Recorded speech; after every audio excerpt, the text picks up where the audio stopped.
¿En verdad la preanalítica importa? En todo laboratorio clínico, la preanalítica es el cimiento de calidad del resultado. Un error aquí distorsiona todo el proceso, independientemente de la precisión del equipamiento analítico que tenga cada empresa o cada laboratorio clínico, ya sea de pequeña, moderada o alta complejidad. En esta siguiente diapositiva les traigo a colación la siguiente cita, porque considero que rescata el por qué debemos respetar los protocolos dentro de lo que compete a la medicina de laboratorio.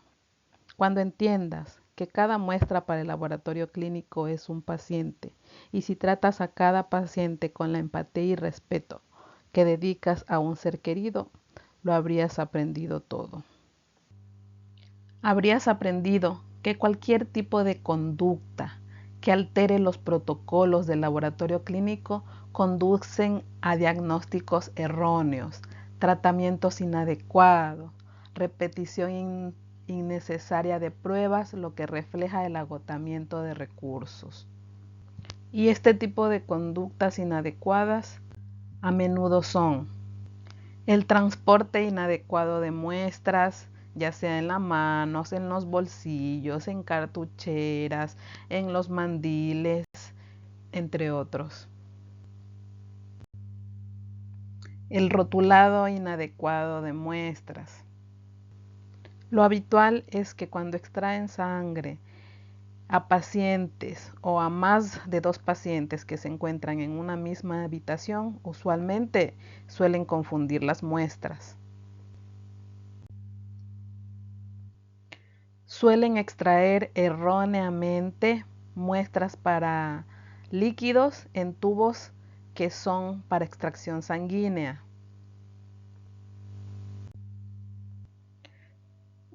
Suelen no preguntar los datos al paciente o revisar las manillas de tal forma que rotulan mal las muestras. No saben realizar bien la técnica de extracción sanguínea con capilares y no pedir ayuda. Suelen trasvasar sangre desde un tubo con acelerador de coágulo a un tubo con anticoagulante y luego preguntarse el por qué la muestra se coaguló. O viceversa, desde el tubo con anticoagulante al tubo con acelerador de coágulo, pero en este caso como la sangre ya estuvo sometida a la anticoagulación, es decir, se queló el calcio, ya esta sangre no va a coagular en el tubo o frasco con tapón amarillo o rojo.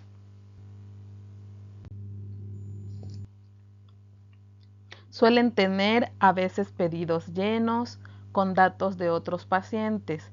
Por eso es que muchas de las veces no coincide el número de identificación con los nombres de los pacientes. Suelen olvidarse de tomar las muestras y enviar al laboratorio tubos vacíos. Suelen olvidarse de rotular las muestras y toda muestra no identificada será rechazada. Sobre todo en pacientes pediátricos suelen olvidarse de homogenizar las muestras. Suelen acudir al laboratorio con un solo frasco de hemocultivo, cuando el protocolo dice o menciona que mínimo se requieren de 2 frascos tomados o extraídos de 2 vías de acceso distintas. Sí, no realice o evite la conducta de puncionar con una jeringuilla de 20 ml un solo brazo y administrar esa sangre en 2 tubos o en 2 frascos de hemocultivo diferentes. Esa conducta también es inapropiada. En este caso, saben que el protocolo consiste en realizar extracción sanguínea de un acceso venoso contralateral al sitio por el cual se está administrando una solución intravenosa. Mucha gente, y cuando digo mucha gente me refiero a que es muy usual que mucho personal de salud opte por esta mala conducta. En los casos en los que podemos identificar en el laboratorio, podemos actuar a tiempo.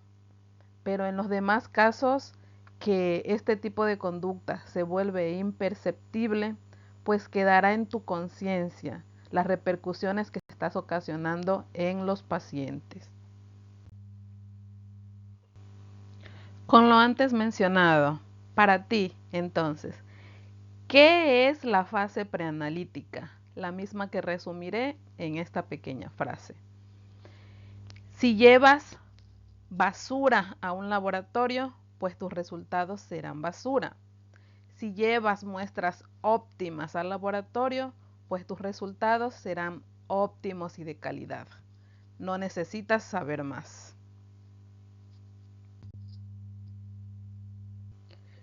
Todo laboratorio clínico ejecuta sus procesos o protocolos con base en sus tres fases: la preanalítica, la analítica y la postanalítica. ¿Y por qué demostramos especial importancia en la fase preanalítica? Pues porque es en la cual encontramos el mayor porcentaje de error, el 70%, y porque es la más difícil de controlar. ¿Y por qué la fase preanalítica es la más difícil de controlar? Porque esta está subdividida en dos componentes: en la fase preanalítica, que es netamente extralaboratorial, externa al laboratorio, y en la fase preanalítica propiamente dicha, que es intralaboratorial.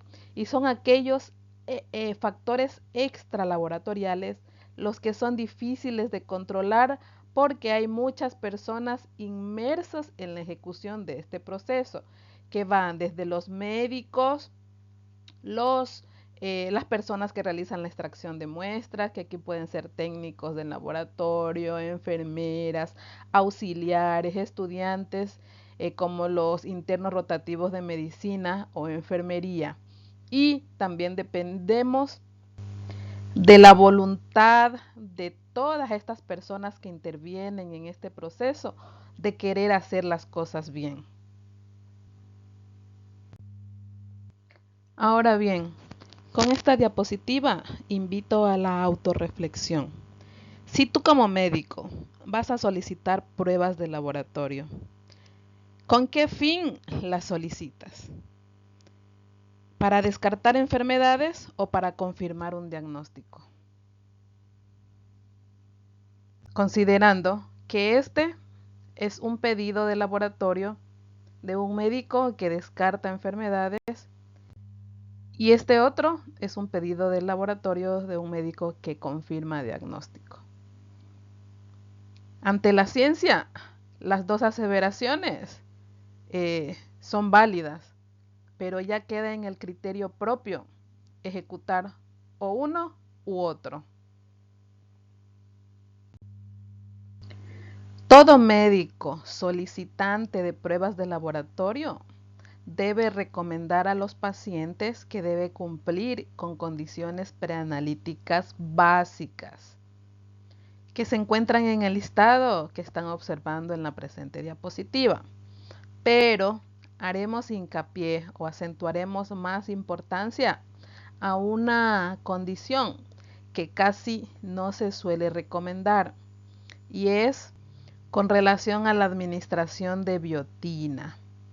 Muchos no sabíamos o desconocemos que la biotina está añadida de forma oculta a numerosos productos comerciales, especialmente los que son utilizados o que producen efectos renovadores de la piel, del pelo, de las uñas, en las gomitas para uñas o el pelo, en polvos anticaídas, en los shots cosméticos, en las barritas de proteínas, en los batidos de proteínas, en los batidos de preentrenamiento, cereales infantiles, en las bebidas veganas, en las aguas vitaminizadas, en shampoos, cremas anticaída, etcétera. Así que si tú eres paciente y utilizas alguno de estos productos y tienes una toma de muestra en un tiempo corto, deberías suspender, administrarte cualquiera de estos productos unas 48 a 72 horas antes de la toma de muestra. ¿Y por qué? Pues porque la biotina produce todas estas alteraciones que observas en el cuadro de la presente diapositiva. Ahora te preguntarás, ¿por qué la biotina causa todo este tipo de falsas alteraciones con estas hormonas? Y es porque la mayoría de los equipos de inmunoensayo automatizado utilizan como principio de medición un enlace o un ensayo biotina-streptavidina. Por consiguiente, cuando tienes en tu sangre altas dosis de suplementos de biotina, los resultados que estás midiendo de estas hormonas se tienden a distorsionar. Y aquí les presento un caso claro del día a día en el laboratorio de urgencias. Sí, cuando en pacientes que se les haya administrado complejo B previamente y al medir las troponinas enmascara, sí o no se refleja el infarto del paciente, lo que conllevaría a una muerte a consecuencia de una mala administración o del desconocimiento médico con respecto a esta vitamina. Con todo lo antes mencionado, ¿qué tal les pareció esta pequeña introducción a la preanalítica? Pues con el único fin de concientizar a la comunidad que trabaja en salud y a ti también como paciente, al menos estas 4 primeras tutorías serán destinadas a la fase preanalítica y te enseñaré con capturas de pantalla de casos reales del día a día lo que pasamos en el laboratorio de un hospital. Soy médico especialista en medicina de laboratorio y mi misión es de a poco darte a conocer que la medicina de laboratorio como tal, valga la redundancia, merece especial importancia. Y aquí los dejo a continuación con unas frases que resumen la importancia de seguir los protocolos de esta linda especialidad.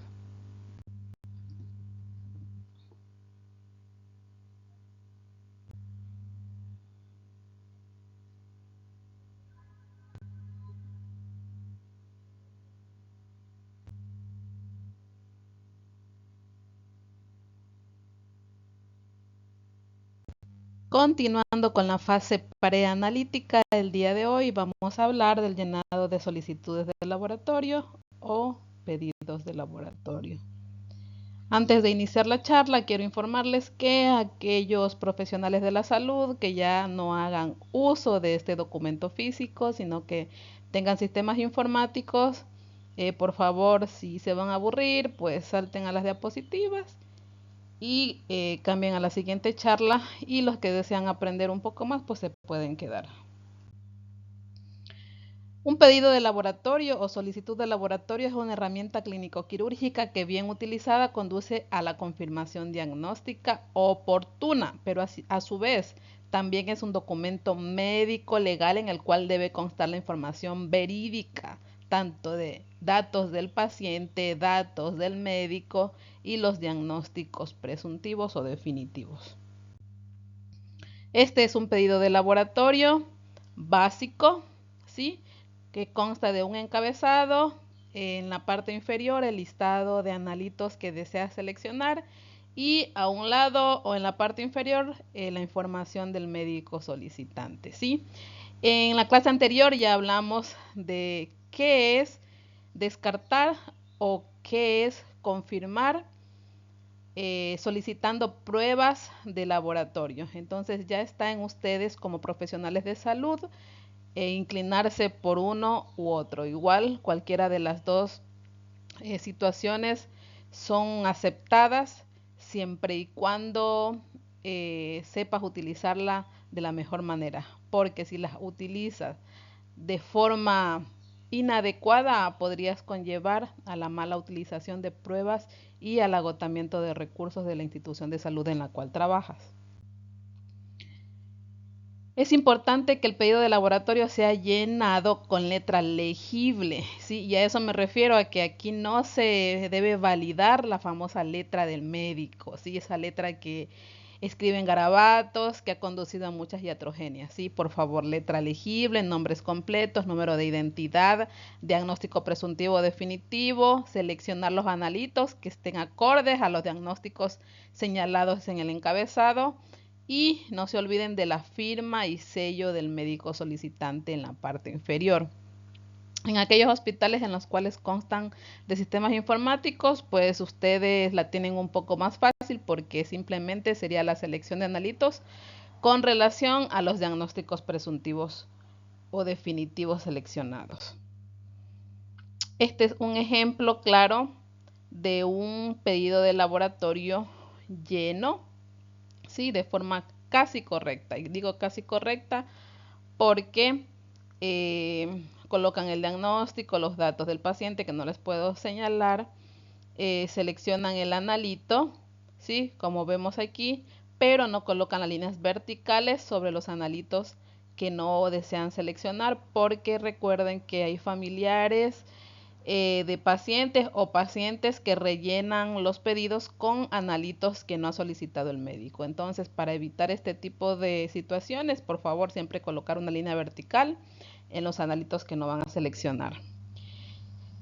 Un ejemplo de una solicitud mal llena. ¿Sí? Todo médico solicitante de pruebas de laboratorio debe saber de condiciones preanalíticas que hablamos la clase anterior.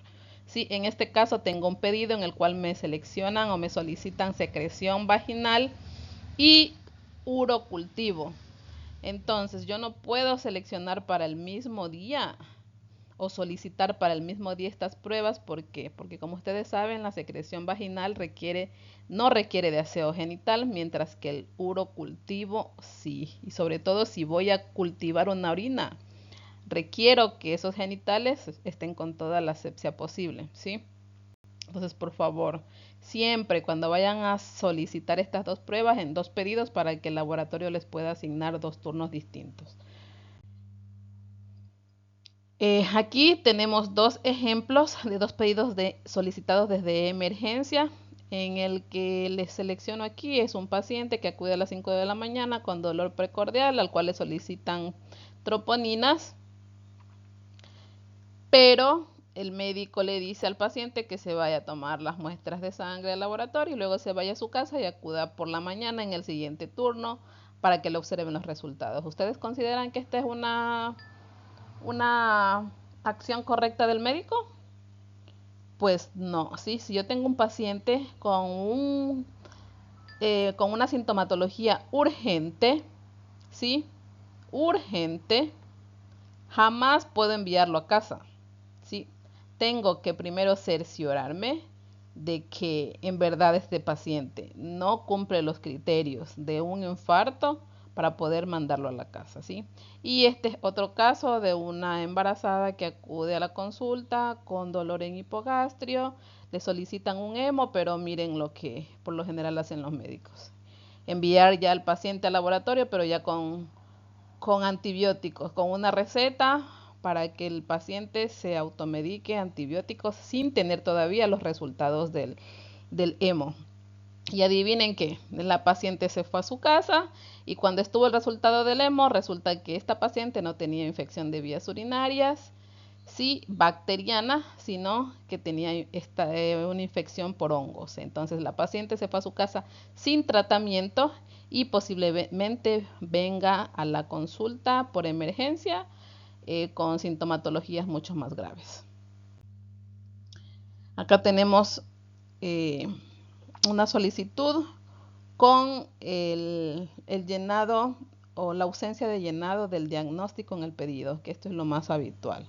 Sí, nunca nos ponen el diagnóstico y luego nos solicitan un sinnúmero de pruebas que no sabemos ni para qué porque desconocemos el diagnóstico, y esto sí es o encamina a un laboratorio a la bancarrota o al agotamiento de recursos en pacientes que no ameritan, y cuando lleguen pacientes que ameriten de estas pruebas ya no vamos a tener.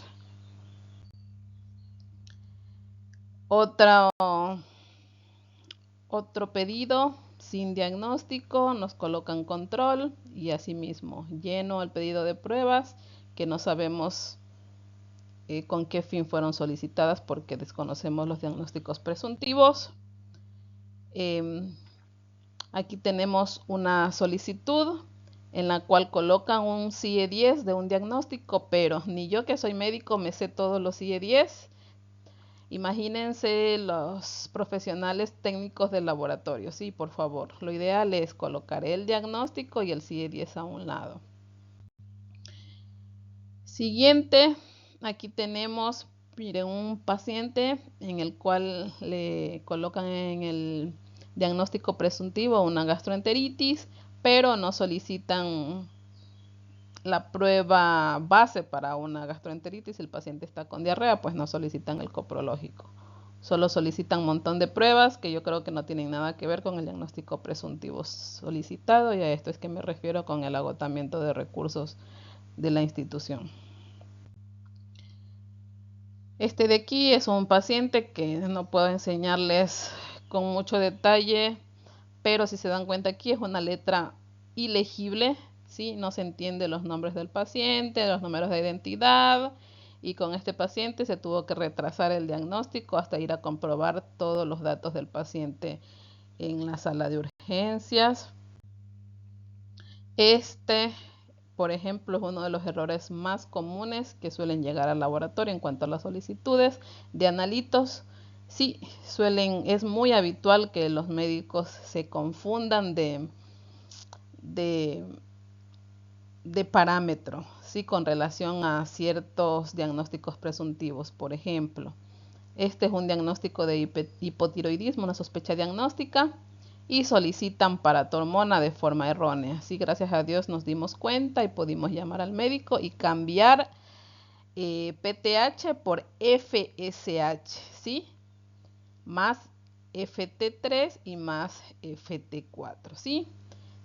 Todo este camino recorrido, ¿sí? Por parte del laboratorio clínico en avisar al personal médico cuando se equivocan, también es un trabajo que nadie ve y nadie resalta, y nosotros trabajamos por el bienestar del paciente, pero es para que se den cuenta que en el mundo de la salud no todo es perfecto, ¿sí? Sí hay equivocaciones que pueden costar la vida de los pacientes. Y miren, por ejemplo, la TSH es la piedra angular para estos diagnósticos, para diagnóstico y seguimiento de estas enfermedades, ¿sí? En este caso, si no se hubiese corregido, el paciente tendría que esperar un mes o 3 meses para dar seguimiento a su enfermedad, ¿sí? Así que tener mucho cuidado. En este paciente, por ejemplo, nos colocan aquí un diagnóstico presuntivo de infección de vías urinarias, pero le solicitan tiempos de coagulación, que es lo más habitual. Y esto no está correcto, ¿sí? Porque cuando lleguen pacientes que ameriten solicitudes de tiempos de coagulación para alguna cirugía de emergencia, no vamos a tener estos analitos porque los están agotando con diagnósticos que no ameritan.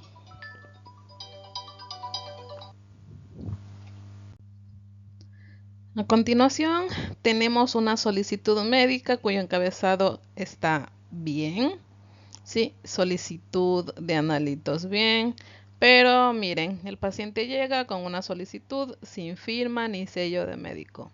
Entonces, este pedido se invalida porque como es un documento médico legal y aquí no hay médico responsable, pues en el laboratorio se asume que esto es llenado por el paciente y no por un profesional médico.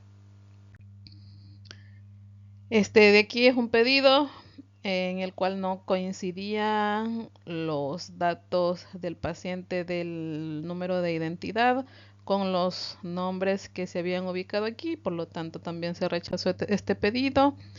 Aquí, por ejemplo, es muy habitual que nos coloquen los diagnósticos presuntivos por los que llegan los pacientes a la emergencia, pero no colocan sus diagnósticos de base. Ustedes saben que todo paciente con portador del virus HIV o que tienen el síndrome de inmunodeficiencia humana tienen el código B24, así como CIE10. ¿Sí? Si quieres guardar la información del paciente en cuanto al diagnóstico, solo en este caso se permite que coloquen solo el CIE10 porque este código sí es conocido por todo el personal de salud. Cuando quieran solicitar cultivos, siempre en los pedidos colocar si se inició ya esquema antibiótico al paciente, el nombre del antibiótico, la fecha de inicio, la fecha de fin, entre otros datos que consideren relevantes. ¿Sí? Ojo, por lo general ahora tienen la costumbre de solicitar cultivos por emergencia, ¿sí? Y si es un paciente ambulatorio, no se recomienda. ¿Por qué? Porque estos pacientes a la hora de la emergencia no llegan con sus genitales previamente aseados. Entonces, esta orina tiende a estar contaminada, por lo que se solicita de la manera más comedida que en la misma emergencia se le asigne un turno al paciente al día siguiente para que para ingresar esa muestra con las condiciones preanalíticas requeridas, ¿sí? Pero sí se debe solicitar cultivos por emergencia en pacientes que cumplen con criterios de hospitalización y cuyo criterio de hospitalización, bueno, es una infección. Entonces, sí, por favor, si van a solicitar un urocultivo, tratar de coger la muestra con sonda vesical o punción suprapúbica, no orina espontánea, porque estas orinas van a estar contaminadas y el crecimiento que va a salir allí va a ser un crecimiento bacteriano que no debe ser relacionado con infección, sino con contaminación del área genital. Entonces, para finalizar, tenemos aquí un pedido lleno de forma correcta, ¿sí? Encabezado correcto, lleno correctamente, los analitos seleccionados, ¿sí? La línea vertical que se les ha dicho y la firma y el sello del médico que está cubierto aquí, ¿sí? Eso es todo con cuanto al pedido. Sí, como sabemos que es una herramienta que bien utilizada conduce a la confirmación diagnóstica, por favor tratemos de hacer en la medida de lo posible lo más correcto posible, ¿sí? El llenado. Eso es todo, nos vemos en la siguiente tutoría. Hasta luego. Continuando con la capacitación en preanalítica, hoy vamos a hablar sobre rotulación y criterios de rechazo de muestras. Es importante saber que la técnica empleada es la más importante.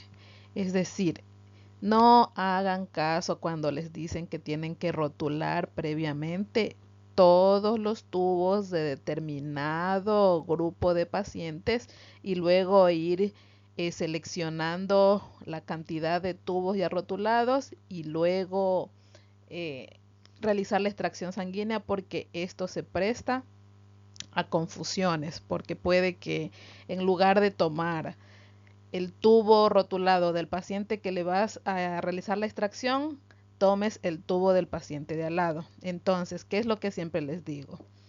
Muestra tomada, muestra rotulada, por favor, ¿sí? Es obligatorio y el protocolo que dice que siempre se requiere de doble rotulación. La primera rotulación es la que va en el contenedor primario, que es la que ustedes realizan en el piso o en el lugar de la extracción. Y el rotulado secundario, que es un código QR mucho más completo que se realiza en el laboratorio una vez realizada la recepción de muestra. ¿Qué datos debo escribir en la rotulación primaria o en el tubo primario? Deben ir los nombres y apellidos completos del paciente, el número de identificación, la fecha de toma de muestra y la hora de toma de muestra. Y el rotulado secundario debe ser colocado en el laboratorio de forma correcta, la etiqueta, sin arrugas, sin dobleces, sin borrones, sin romper, ni fusionar, como es lo habitual cuando llegan los tubos de neonatología, que son pequeños, fusionar un solo código QR con distinta cantidad de tubos. Es una etiqueta para cada tubo o un código QR para cada tubo. Hay casos particulares o especiales de rotulación que llevan un código de 17 dígitos según el país o el protocolo de cada institución de salud en 3 escenarios distintos. El primero es cuando el paciente no se acuerda de su número de identificación, DNI o pasaporte. El segundo es en el caso de los pacientes recién nacidos y el tercer escenario, que es el más común, cuando encuentran por la calle pacientes que requieren de soporte de salud o de soporte urgente o emergente sanitario, pero estos pacientes están inconscientes o son pacientes que tienen alteraciones mentales o están inconscientes en ese momento, entre otras características. Ahora, los escenarios más habituales y con casos reales. Les presento aquí un caso de una gasometría que viene de emergencia, pero nos llevan con el pedido, pero la muestra no está rotulada. El siguiente caso es el caso de la confusión de un médico de emergencia con 2 muestras de gasometrías de pacientes críticos. Rotula mal el número de identificación y no va acorde con los nombres rotulados de los pacientes. Este es otro escenario de ginecología. Bajan estas muestras al laboratorio clínico, pero ninguna constaba con identificación de paciente, ni nombres, ni número de identidad.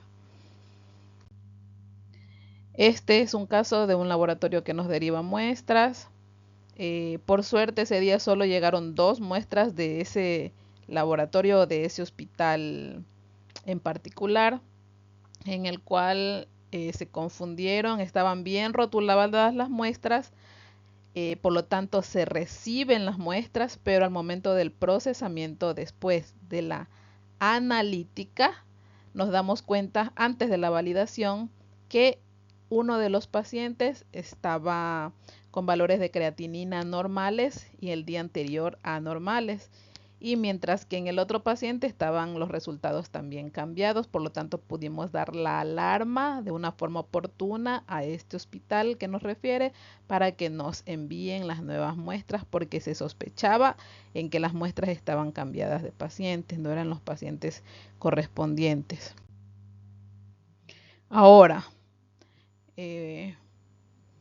hablemos de los criterios de rechazo de muestras. Siempre ustedes se molestan o se quejan del por qué el laboratorio les rechaza las muestras, pero hay muchos interfirientes dentro de la preanalítica que, si no se controlan, posteriormente se van a ver reflejados en el resultado, como se dieron cuenta en el paciente anterior. Entonces, se rechazan las muestras mal identificadas o mal rotuladas, las muestras hemolizadas, coaguladas,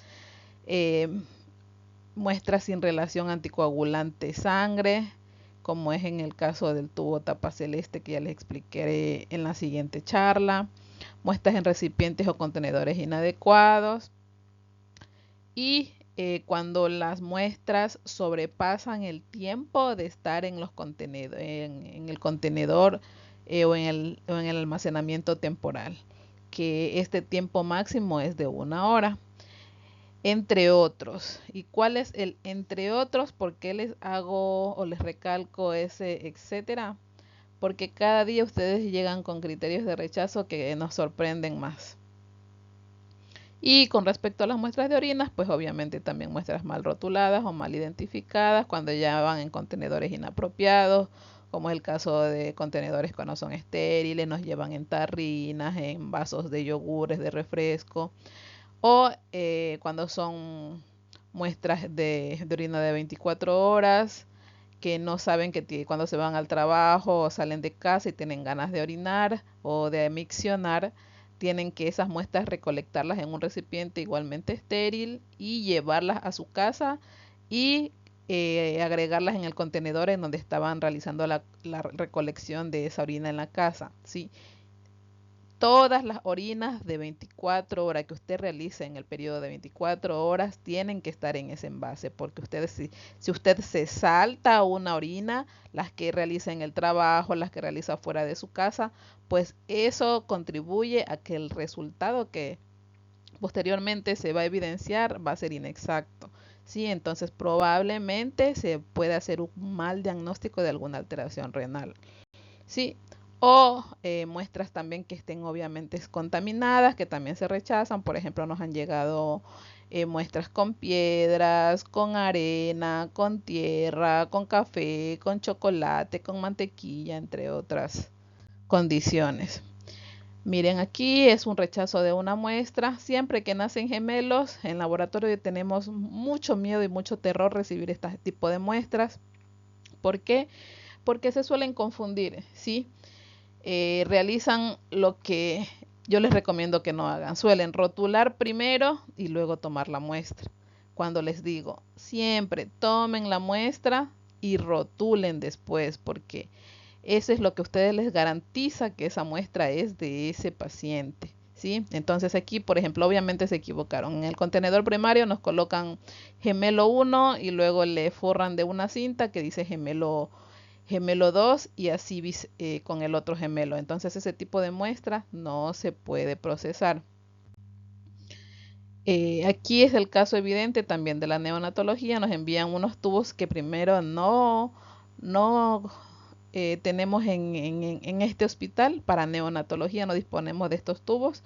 Sí, ni tampoco procesamos con este tipo de tubos en el hospital porque estos tubos tapa roja sin aditivo, sin gel separador, suelen producir demasiada fibrina y hay que estar quitando la fibrina y reprocesando nuevamente múltiples veces porque conlleva a resultados imprecisos.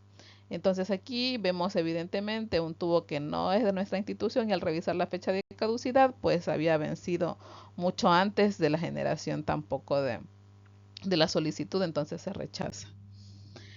Aquí este es el caso más habitual, que siempre llenan mal las solicitudes de laboratorio. Cuando son hospitales que ya tienen sistemas informáticos, pues lógicamente este, este problema no sucede, ¿sí? Pero en hospitales con bajos recursos o que aún no tienen un sistema propio, se realiza el llenado de pedidos de solicitudes físicas. Entonces aquí deben constar los datos verídicos del paciente. Entonces yo no puedo colocar los nombres y apellidos de un paciente y que los números de identidad sean otros. Entonces todo esto se rechaza. Aquí es el escenario también más común de las típicas recolecciones de orinas de 24 horas, en los cuales colocan las fechas de recolección, la hora de toma, pero se olvidan de los datos del paciente. Esta es una muestra en contenedor inapropiado. Nos llevan muestra no solo en la mano, sino que extraen, que es lo más habitual que suelen hacer los médicos, tanto en quirófano, en UCI, en emergencia. Bañar jeringuillas que no son dispensadas por el laboratorio para realizar gasometrías. ¿Sí? Ellos utilizan jeringuillas de 3 ml que las bañan con heparina sódica, lo cual no es recomendado porque las jeringuillas que se dispensan en laboratorio para gasometría son jeringuillas de 1 ml que ya vienen bañadas con heparinas de litio y ustedes saben el por qué, ¿sí?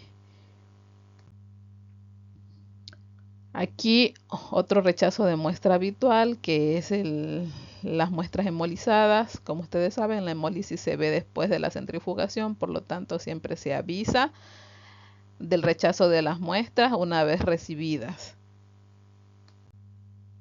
Este es un ejemplo claro del por qué se rechazan las muestras hemolizadas. Este es un paciente que llega a emergencia, sí, con signos de hiponatremia, pero si se dan cuenta, en el primer gráfico, miren cómo en la muestra hemolizada por rotura de los hematíes se eleva el sodio, ¿sí? Lo normal del paciente, o sea, lo que concordaba, el resultado que concordaba con la clínica del paciente era este sodio de 121, ¿sí?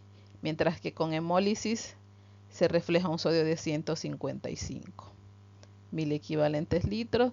Y el cloro, el paciente tiene valores de 84, mientras que con la hemólisis 128. ¿Sí? Entonces, al evidenciar esto, se solicitó nueva muestra y al llevarnos una muestra bien tomada, pues los resultados sí concordaban con la clínica del paciente. Por lo tanto, se confirma el criterio de que la hemólisis altera los resultados del laboratorio. No solo es esto, sino que hay muchos más parámetros del procesamiento de proteínas, de enzimas, de vitaminas que son alterados a productos de la hemólisis, pero que muchas veces los médicos se suelen enojar porque se les rechaza las muestras, pero desconocen sobre estas complicaciones o estos perjuicios para la salud del paciente. Otro criterio de rechazo, que son las muestras coaguladas. La principal queja es que porque se les rechaza la gasometría si no se evidencia los coágulos en la jeringuilla, porque según los médicos tiene heparina.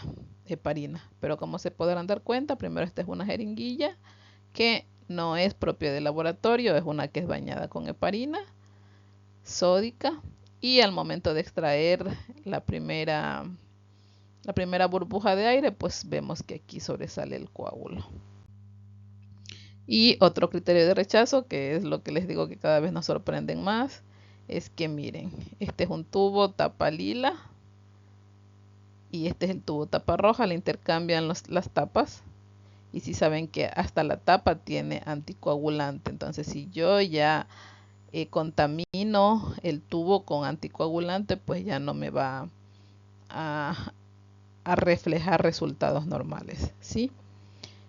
Y esto, continuando con la presentación, hoy vamos a hablar sobre toma de muestra. ¿Qué es una muestra? Una muestra es una porción muy reducida de material biológico humano que se analiza para obtener información relevante, es decir, información clínicamente útil que apoye en el diagnóstico, tratamiento y seguimiento de enfermedades al personal médico. ¿Qué es una buena toma de muestra? ¿O qué es una buena muestra? Una buena muestra es aquella que se obtiene, ¿sí?, siguiendo en forma estricta todos los protocolos que competen a la etapa preanalítica. Esto da confianza al personal del laboratorio para procesar y posteriormente validar las pruebas solicitadas por el médico. Mientras que una mala toma de muestra o una mala muestra es resultado de la obtención, sí, de aquella extracción que no cumplió ningún protocolo de preanalítica. Por lo tanto, esto da desconfianza al personal médico para procesarlas y posteriormente pues no van tampoco a proceder a validar. Siempre van a solicitar en nueva muestra. ¿Qué técnica se utiliza para la toma de muestra?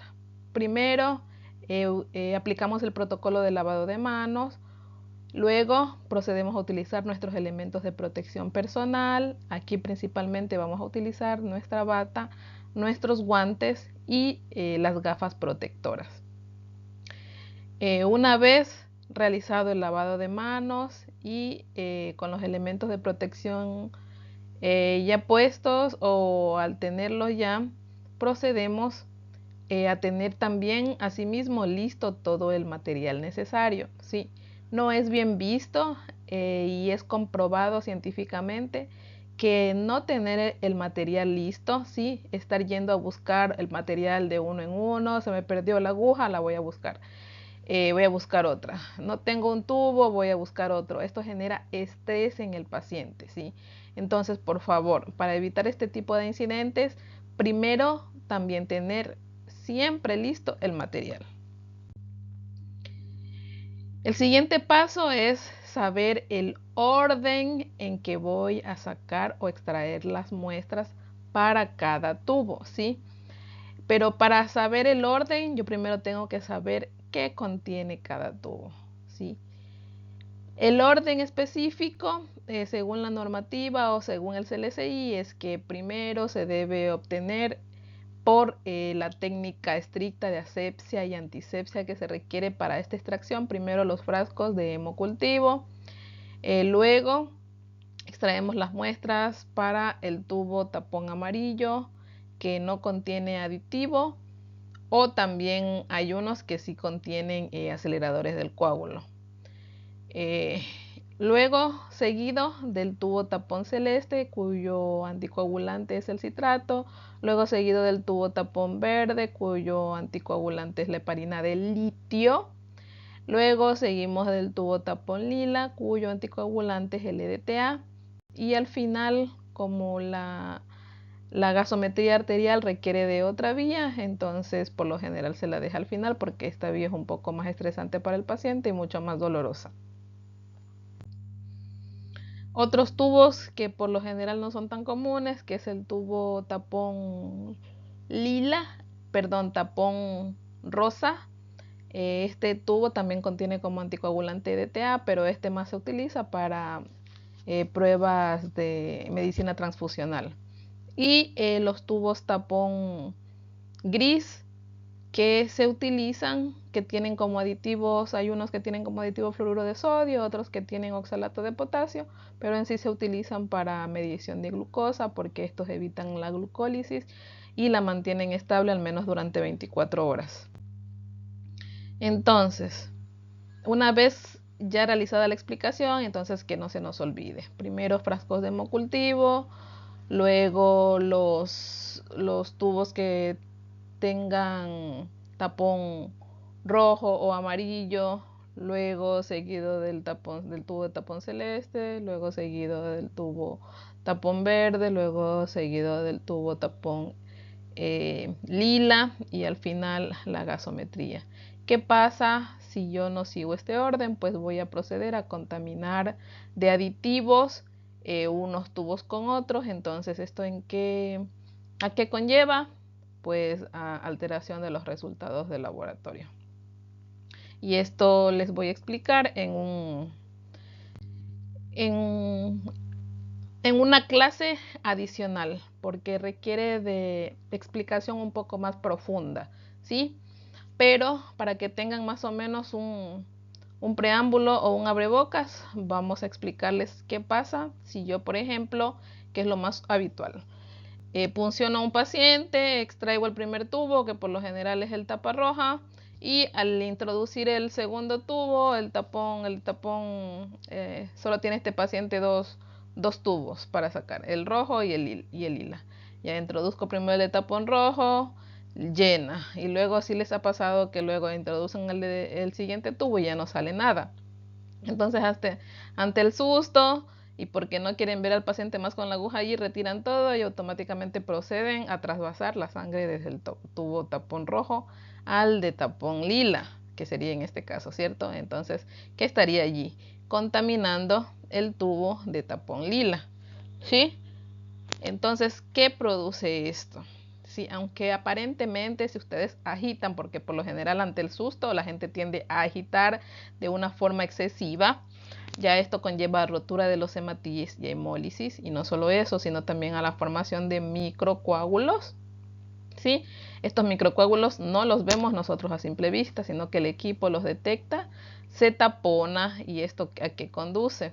Pues conduce a iatrogenia. ¿Por qué? Porque se paralizaría todo el procesamiento de las muestras de todos los pacientes que se atendieron durante toda la mañana, que por lo general en las mañanas son unos 300 pacientes.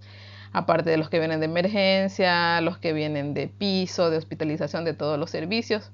Entonces, se tiene que llamar al personal técnico para que venga a arreglar el equipo, y eso más o menos tarda entre 2, 4, 6 horas, dependiendo si viven si son empresas que son propias de las ciudades en las que están los hospitales, o son empresas que tienen dependencias o sedes directamente en las capitales y luego tienen que viajar. Entonces, todos esos factores tienen que analizar, ¿sí?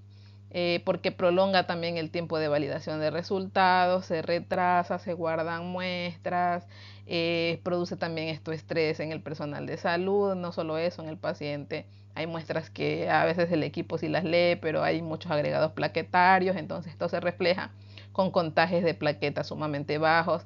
Hay que hacer frotis para confirmación de estas plaquetas. Entonces, al hacer los frotis o los extendidos de sangre periférica, tú evidencias que hay agregados, ¿sí? Entonces es un falso contagio, una falsa o pseudo trombocitopenia, ¿sí? ¿Qué más? Los contagios celulares se hacen falsos porque al haber microcoágulos, por lo general quedan ahí atrapados leucocitos, atrapados glóbulos rojos, atrapadas plaquetas. Entonces este tipo de células así atrapadas no se leen, ¿sí? Entonces también conlleva un contagio muy inconsistente, ¿sí? Con la clínica del paciente. Y aparte va a haber una inhibición parcial de la coagulación, que es lo que ya les expliqué. Pero en el caso de hacerlo inverso, si vertimos la sangre del tubo tapón lila, si tomaste con jeringuilla, al tubo tapón rojo, pues hay también una inhibición parcial de la coagulación. Es decir, estos tubos van a tomar muchísimo más tiempo para coagularse. Ya no van a ser 15 a 30 minutos, sino que puede ser 1 hora, 2 horas, hasta formar el coágulo para poder recién enviar a las centrífugas y centrifugar, ¿sí? También se observan falsos plasmas que ya van a estar contaminados, ¿sí? ¿Qué más? Van a causar interferencias, sobre todo va a disminuir falsamente el calcio iónico. Ustedes saben que para inhibir la coagulación o la cascada de la coagulación en este tubo tapón lila, ¿qué pasa? Que se quela el calcio. Entonces, si nosotros vamos a medir calcio en estos tubos rojos, tendríamos un valor falsamente bajo. También la fosfatasa alcalina estaría inhibida, y así un sinnúmero de analitos que también sean calcio dependientes, entre otros factores que ya les explicaré en una clase solo dedicada para este tema. Ahora, el paso a paso de la técnica. Primero, trato de preparar todo lo que es el equipamiento, capturar la aguja, hacer la asepsia y antisepsia, colocar el torniquete que no sobrepase más de 1 minuto. Luego realizo la venopunción, que por lo general es a 15 grados. Y luego retiro y coloco el tapón sin dar masajes para evitar equimosis en el brazo del paciente. Sí, por lo general el ángulo va de entre 15 a 30 grados, pero esto va a depender mucho de si el paciente es un paciente delgado, un paciente pícnico, es decir, un paciente con una masa o una proporción de grasa mayor que la de un paciente normosómico. Entonces, lógicamente, al momento de palpar, si yo palpo una vena superficial, lógicamente voy a introducir la aguja a unos 15 grados y allí tendré, y no es necesario que introduzca toda la aguja, ¿sí? Para evitar perforación. Pero si es un paciente que tiene eh, una masa muscular y grasa mucho mayor, pues las venas se van a palpar mucho más profundas. Entonces tocará aumentar el ángulo, que sería hasta llegar a los 30 grados, e introducir mucho más la aguja para poder llegar, ¿sí? Entonces también depende mucho, cumple un papel protagónico aquí la palpación. Conductas que te debo evitar, que por lo general realizan, ¿sí? En el primer gráfico vemos que este paciente por lo general está dejando el torniquete más de 1 minuto, ¿sí? En el segundo gráfico, Cuando le pides al paciente que abra y cierre la mano, también está prohibido porque esto produce estancamiento, rotura de los hematíes. A veces también producen liberación de electrolitos, sobre todo el potasio, ¿sí? Y en el tercer gráfico vemos que el personal técnico no está utilizando elementos de protección personal, ¿sí? Entonces posiblemente si hay punción, si hay pinchazos, es un accidente laboral y no por falta de prevención institucional, sino por negligencia del propio personal técnico. Aquí, por ejemplo, en el primer gráfico vemos que se está contaminando ya el área una vez realizada la asepsia y antisepsia. Estamos tocando, entonces eviten tocar el área una vez ya realizado este procedimiento. En el segundo gráfico vemos que el paciente no está sentada el brazo sobre una superficie firme. Entonces esto también conlleva a que el paciente pueda estirar el brazo, la aguja se sale y eso va a ser un caos. Y también vemos que el torniquete también lo mantiene, a pesar de que ya tiene capturada una vena, pero mantiene el torniquete, ¿sí? Y el último vemos que el paciente está con un manchón amarillo intenso. Esto significa que le han realizado la asepsia con soluciones yodadas y esto está contraindicado porque si sobre todo aquí van a medir función tiroidea, van a salir totalmente todas alteradas. Entonces aquí lo que indica la normativa es realizar la asepsia con alcohol isopropílico al 70%. Este de aquí es uno de los casos más habituales cuando son pacientes de difícil acceso, eh, tienden a estar pinchando por muchas ocasiones, ¿sí? Lo permitido es un pinchazo. Si usted la primera no pudo, por favor pida ayuda, porque a veces hay pacientes que son muy complicados, como es el caso de pacientes que son sometidos a diálisis, pacientes que tienen cáncer, pacientes que están con hipotermia, en sin número de enfermedades, sí, o a veces ya pacientes que vienen ya genéticamente con vasos muy finitos o muy profundos. Entonces pidan ayuda porque no solamente, a veces la antigüedad o la pericia también puede jugar una mala pasada. Entonces por favor pidan ayuda. Y este último, que igual aquí está el personal técnico de laboratorio sin guantes, ¿sí? Entonces evitemos este tipo de conductas. Bueno, y para finalizar esta primera parte, tengo que decirte que sí se puede extraer sangre del catéter venoso central, ¿sí? El catéter tiene lúmenes destinados para cada función. Siempre pregunta al personal cuál es el lumen destinado para extracción sanguínea, que en este caso es el lumen proximal. Como aquí observamos, medicamentos, extracción sanguínea y transfusiones. ¿Sí? Entonces, ¿cuál es el procedimiento? Pues realizamos la asepsia y antisepsia.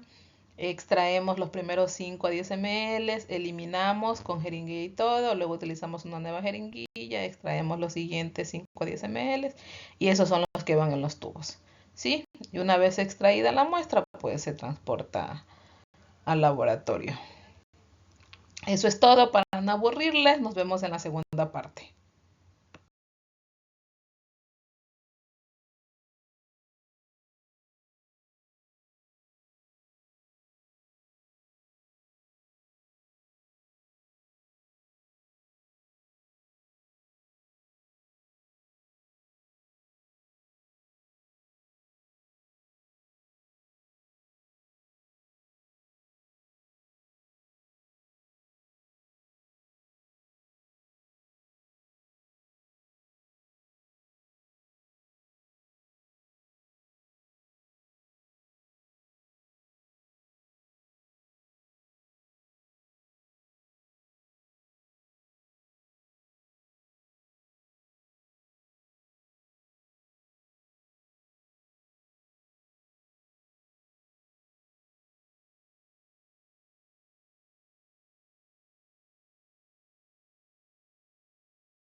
Continuando con la exposición, hoy vamos a hablar de la toma de muestra parte 2.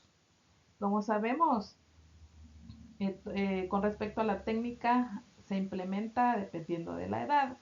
En neonatos sabemos que se utiliza la técnica del ordeño, aunque aquí la gráfica no acolita.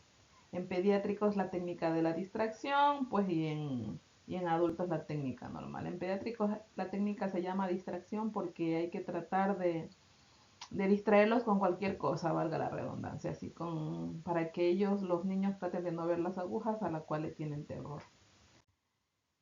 Una vez que realizas la extracción sanguínea, si la técnica, porque estos tubos vienen ya diseñados para vacutainer, ¿sí? Vienen con un vacío dentro en el cual tú introduces y se llenan según la cantidad de vacío que tengan, si utilizas la cápsula del vacutainer o palomilla. Pero si vas a utilizar jeringuilla, evita realizar esto, ¿sí? Porque no solamente la sangre ingresa en el tubo por el vacío que tiene, sino por la fuerza que tú le imprimes al momento de presionar el émbolo, lo que conduce a rotura de los hematíes y posterior hemólisis. Si la técnica correcta es retirar la aguja y expulsarla y la tapa del tubo, lógicamente, y luego expulsar la sangre por las paredes de forma suave para que los hematíes se conserven en su forma normal. Este es con un mini collet y este con un tubo normal.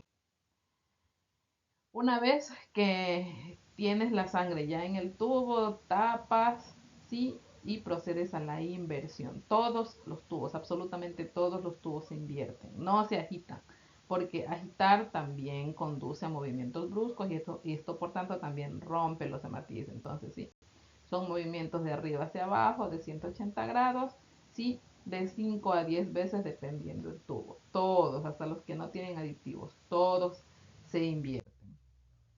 Entonces, aquí, por ejemplo, les pongo un ejemplo de los tubos, que a veces hay tubos que no son conocidos por ustedes, pero bueno, aquí les explicamos, ¿sí? El tubo tapa lila, el tubo tapa rosa, que igual tiene igual EDTA, y más se utiliza en banco de sangre, el tubo tapa celeste que tiene citrato de sodio, el tubo tapa verde que tiene heparina de litio, los tubos tapa celeste que es para glucosa, que tienen o fluoruro de sodio o oxalato de potasio según la casa comercial, tubos con gel, sin gel, con activador de coágulos, sin activador de coágulos, bueno. Estas son la mayoría de presentaciones de tubos que tenemos y cada cual para su función específica. Aquí les hago hincapié o les hago como referencia este tubo porque muchas veces ustedes piensan que este tubo también se procesa igual que los demás con una cantidad de sangre a veces mínima, a veces se les pide un ml con los otros tubos, pero ¿por qué? Porque al menos con nosotros el anticoagulante viene en polvo. Pero aquí en estos, en el tubo tapa celeste, que es el de citrato de sodio, aquí el anticoagulante es líquido. ¿Sí? Por ejemplo, los tubos que son de 4.5 ml tienen 0.5 ml de citrato de sodio. Y la relación aquí de sangre anticoagulante es 9:1 si es sangre anticoagulante o 1:9 si es anticoagulante sangre. ¿Sí? Entonces, si el tubo tiene 4.5 ml, entonces viene 0.5 ml de anticoagulante y tienes que llenar hasta aquí de sangre. Los otros 4 ml, ¿sí? Hasta la línea exacta en donde dice hasta la línea exacta donde dice el fabricante. Justo hasta aquí, nada que voy a llenarlo, solo un ml más y envío, no. ¿Y por qué dirás? ¿Por qué es incorrecto esto? O poco lleno o muy lleno. Si llenas con poca muestra, pues lógicamente la muestra se diluye, ¿sí? Y el anticoagulante va a ser un efecto demasiado potente, por lo tanto los tiempos van a salir prolongados. Y si llenas demasiado, pues lógicamente no tendrá efecto el anticoagulante y los tiempos no llegarán los tiempos de coagulación no llegarán a hacer su efecto. ¿Sí? Esto se traduce como una anticoagulación poca, reducida. Aquí eh, quiero que consideren que el único tubo que llega al laboratorio y que se procesa tal cual como llega es el tubo tapa lila, ¿sí? Que tiene como anticoagulante DTA, porque aquí por lo general se lo utiliza para las biometrías hemáticas. Entonces como quiero conservar bien las células y quiero procesar células, elementos formes de la sangre, entonces tiene que ser la sangre diluida, y lo que dice la normativa es que este anticoagulante conserva las células, no las destruye ni nada.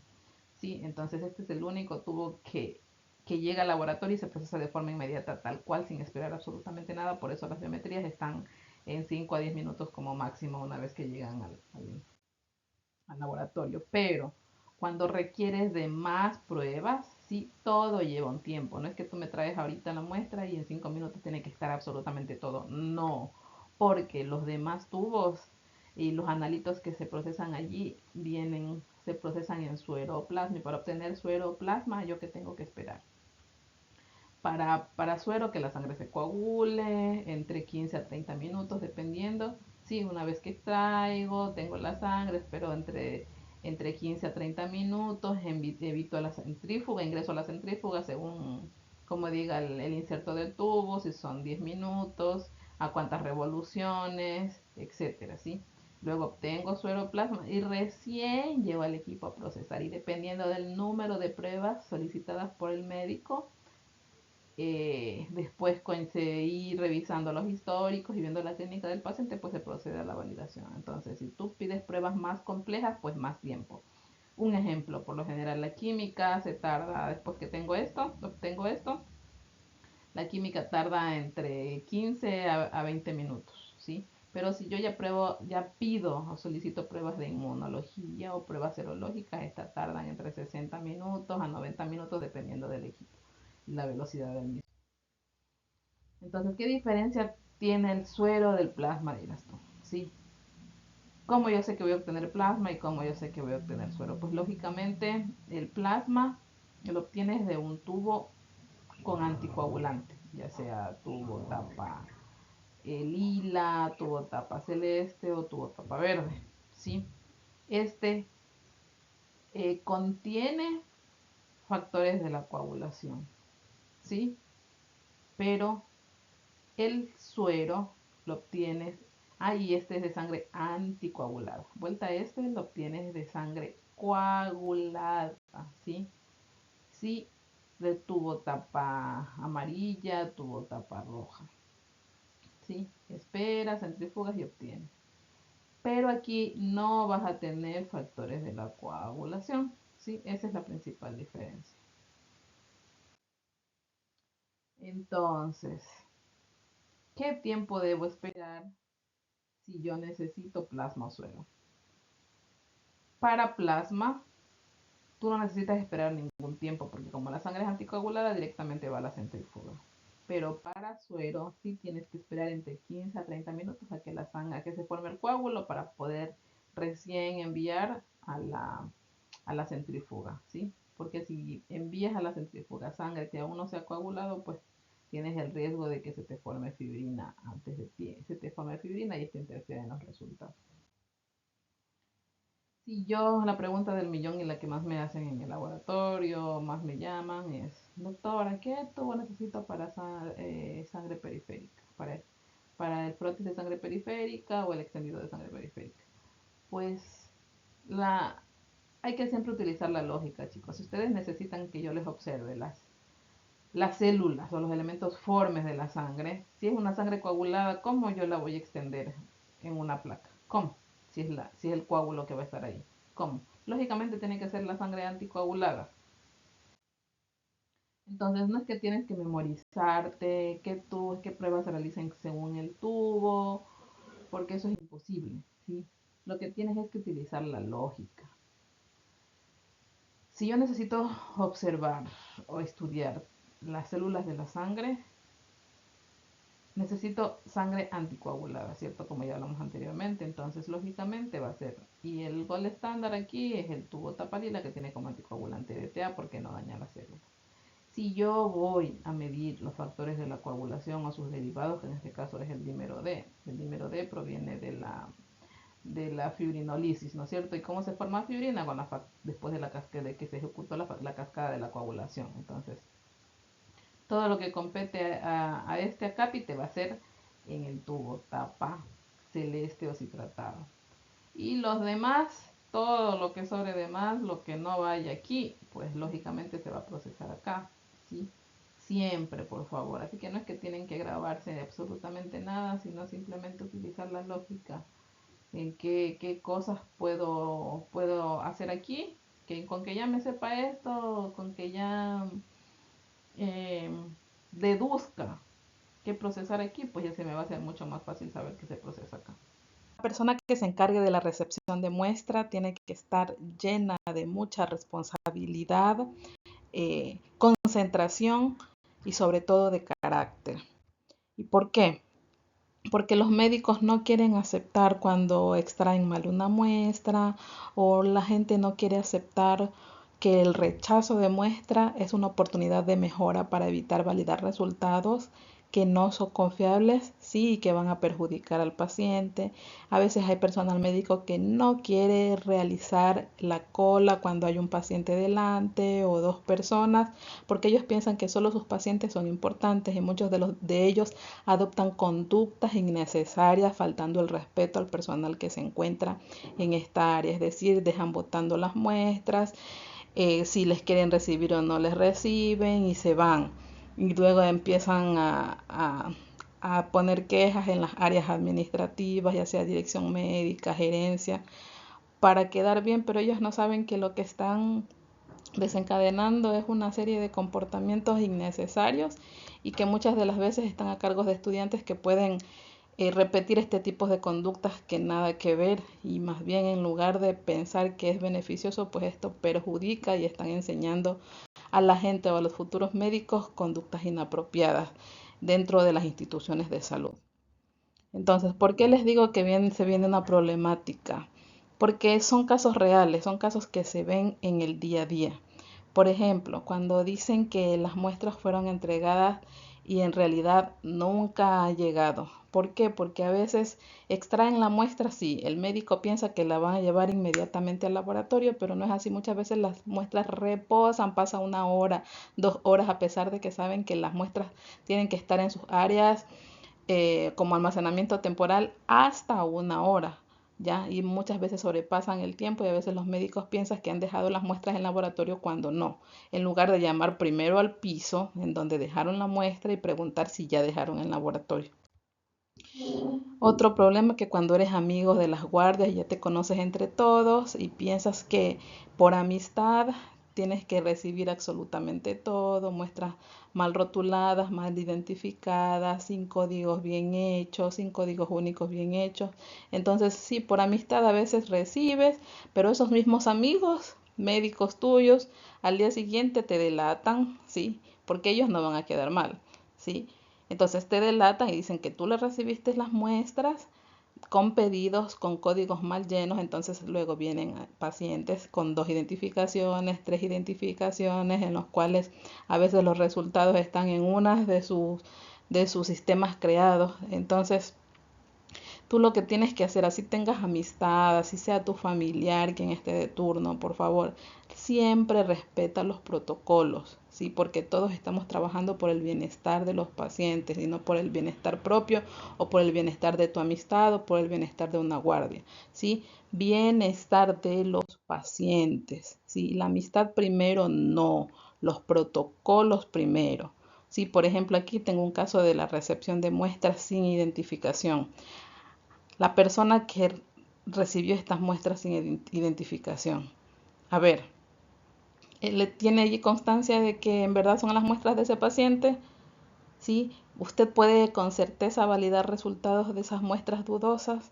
Pues no. Entonces, si usted no va a hacer cumplir los protocolos, ¿sí? Entonces usted no debería estar trabajando en ningún sitio de salud, porque esto no solo compromete el los procesos de un servicio, sino que también comprometen el estado de salud de ciertos pacientes. Suponte que estas muestras hayan sido extraídas de otro paciente y se equivocaron y te enviaron el pedido con la rotulación o con la identificación de otro paciente, y validamos esos resultados de otro paciente. Imagínate cómo o quién es el responsable de todo ese desastre que viene detrás. ¿Sí? Entonces, por favor, piensen las cosas una y dos veces antes de respetar un protocolo. Aquí, por ejemplo, los fines de semana, ¿sí? O en jornadas extraordinarias, es decir, jornadas que van más allá desde las 7 de la mañana a 4 de la tarde o 5 de la tarde, dependiendo de las áreas. Sí, a veces hay personal que se queda solo y que hace funciones de recepción de muestras, de procesamiento. Entonces muchas veces no siempre están en la recepción de muestras, sino a veces están en la parte analítica o en el área analítica realizando el procesamiento de las muestras y tienen que esperar. Pero hay personal que no les gusta esperar y empiezan a escandalizar todos los servicios porque no les gusta esperar ni 2 minutos ni 3 minutos, ¿sí? Si el personal no está allí, por favor, timbren, ¿sí? Llamen, ¿sí? O tienen un jefe del servicio, informen al jefe de servicio, pero no, muchas de las veces tratan de escandalizar todo y la última persona en enterarse son los jefes de servicio. Sí, cuando son pacientes de procesamiento urgente, a veces se confunden en la identificación de pacientes, entonces muchas de las veces no podemos ingresar a los pacientes porque no coinciden los datos de los números de identidad con los nombres que han escrito en el encabezado. Entonces, como estamos anclados al registro civil, si el número de identidad falta una letra o un número, pues lógicamente no va a coincidir. Entonces, tratar por favor de llenar las solicitudes siempre bien. En el caso de los que tienen solicitudes físicas y los que ya tienen solicitud electrónica, pues aquí el problema ya se anula. Sí, y me hubiese gustado que también en mi país se mantenga ese sistema electrónico porque nos ayudaría mucho en ese sentido, ¿sí? A reducir los errores de identificación porque directamente los sistemas en los cuales ya constan las historias clínicas de los pacientes, el historial, entonces ya se puede llevar una constancia más acertada de los datos del paciente, de qué diagnósticos tienen, de qué pruebas se les realiza con antelación, qué tiempo tienen desde que se les realizó el último histórico, entre otros aspectos, ¿sí? Entonces a veces también para evitar errores y problemas en las áreas de recepción de muestras, tú como coordinador de los servicios tienes que implementar con lo que tengas, ¿sí? En ese entonces, realizar plantillas para garantizar la recepción, los tiempos de recepción de muestras, si se entrega o si no, firmas de responsabilidad de quien entrega y de quien recibe, para que cuando no aparezca una muestra o digan ya llegó al laboratorio, entonces haya constancia de que en verdad se recibió o que en verdad se entregó, a qué hora se recibió, a qué hora se entregó o a qué hora se validó, entre otros indicadores que te pueden ayudar a reducir los conflictos entre áreas.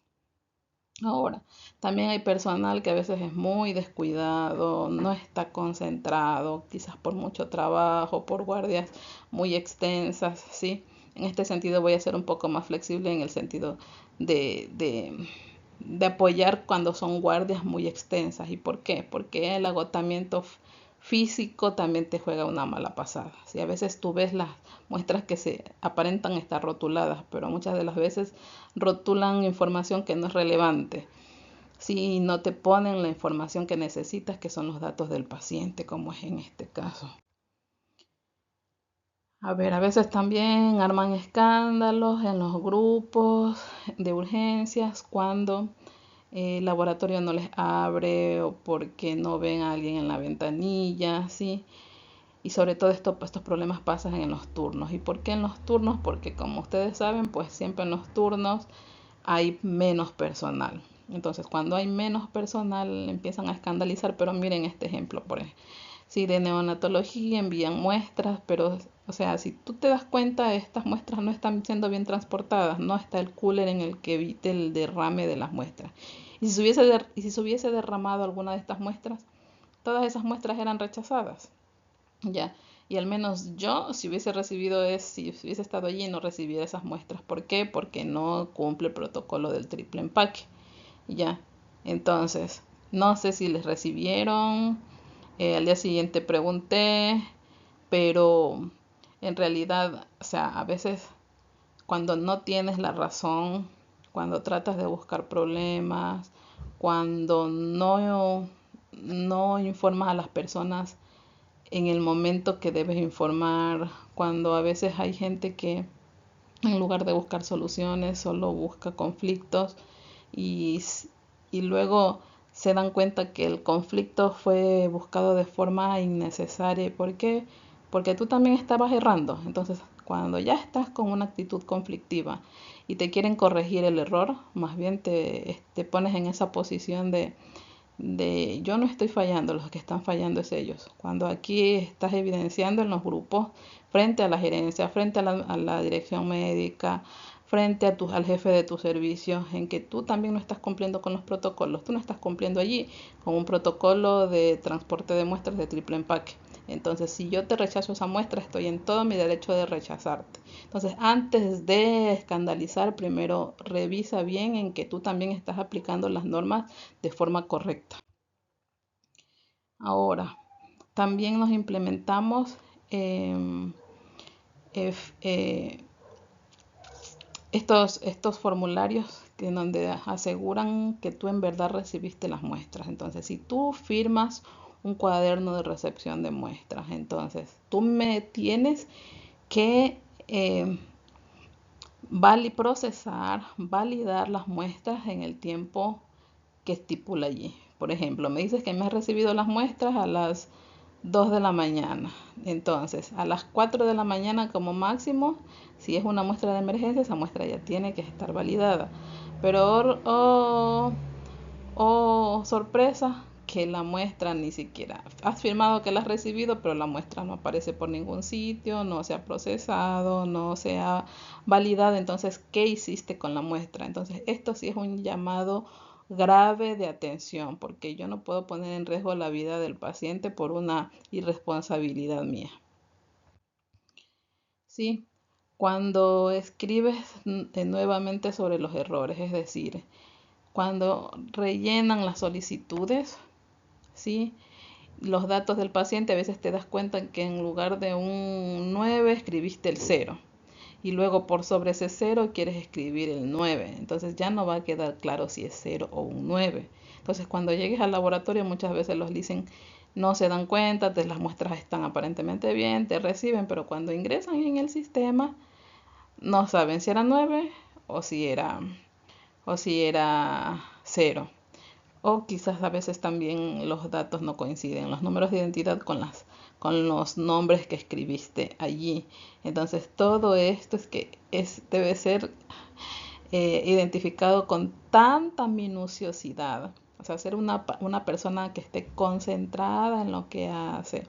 Sí, una persona que tiene que tener los 5 sentidos bien puestos en la actividad que está haciendo en ese momento. Porque si en algo te despistas o dices, no, déjeme allí nada más que yo ya le ingreso luego y vaya. Porque esa es la típica de las madrugadas, cuando estás haciendo otras actividades. Y he escuchado mucho en las cámaras esa conversación. Sí, Listen, déjeme nada más en el mesón y yo ya cuando termine de procesar ya le ingreso. Sí, cuando van se encuentran con la novedad en que hay siempre un incidente en cuanto a la rotulación o al llenado del pedido o a la rotulación de las muestras.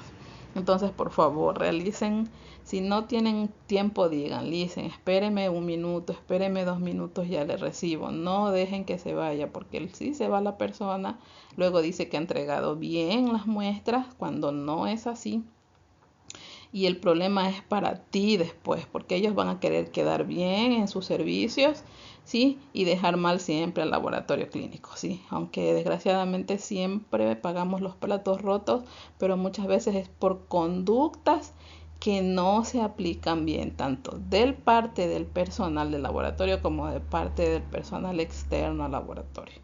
Entonces, para evitar todo este tipo de incidentes, por favor, tratemos de respetar siempre los protocolos, porque si así me dice mi amiga o mi compañera de turno, ándate, yo luego te recibo, no te vayas, porque tú sabes que eso también es irrespeto a un protocolo. Entonces dile no, te espero a que termines y te entrego como tiene que ser. Muestras y transportarlas suena fácil, pero muchas veces no se aplican los protocolos. ¿Y por qué? Porque cuando te realizan la inducción al momento de ingresar a un hospital, Sí, o no prestas atención, o estás pendiente del celular, o no le das la importancia debida, o no lees, o no te empapas de los protocolos, porque muchas de las veces consideran que quizás los procesos o procedimientos de laboratorio no son para tomar la importancia debida, así como cuando sigues un algoritmo de tratamiento, así tal cual te dice la normativa.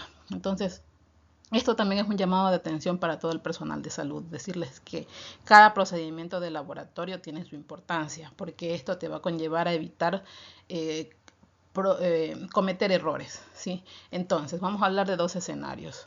El almacenamiento de muestras que se realiza en los servicios, ya sea hospitalización, neonatología, UCI, cirugía, emergencia y el almacenamiento de muestras que se realiza en el laboratorio.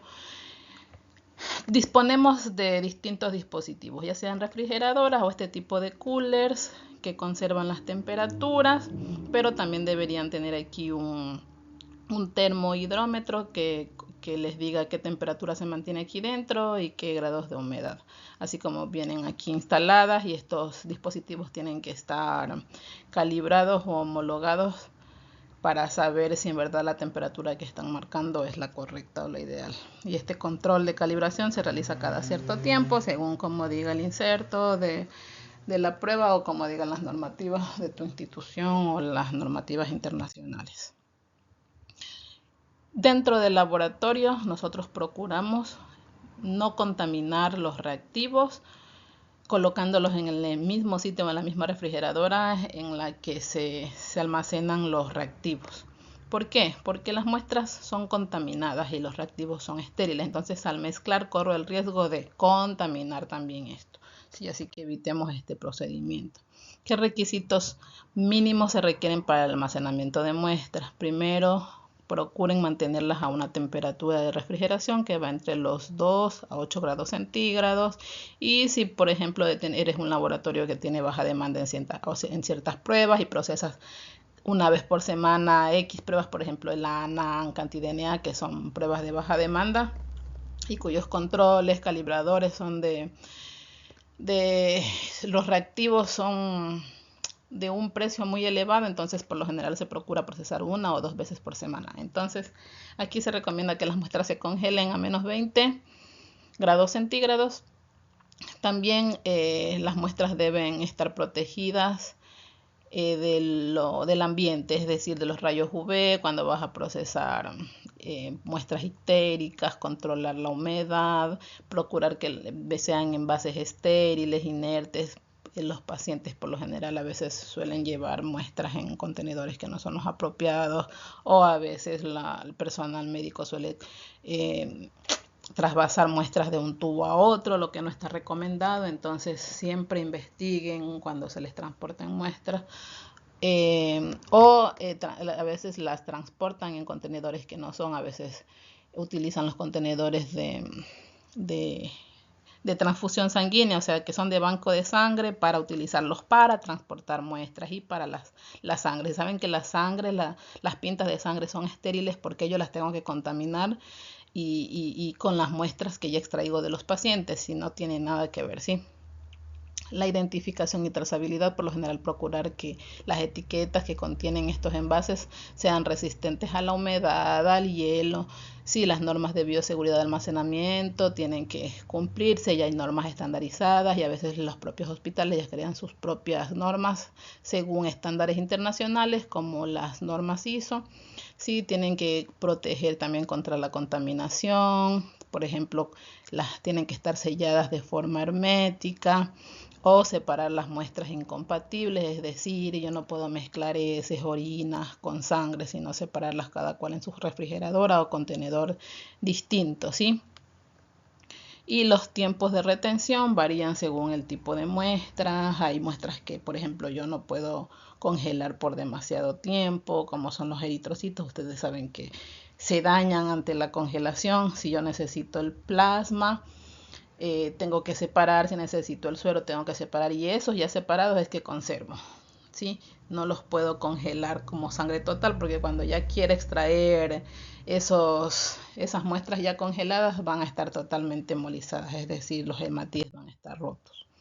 Ahora, Almacenamiento temporal. ¿Qué es el almacenamiento temporal? Sí, todos los servicios de los hospitales tienen un sitio de almacenamiento temporal que por lo general tienen estos coolers o los coolers plásticos que ya les enseñé anteriormente.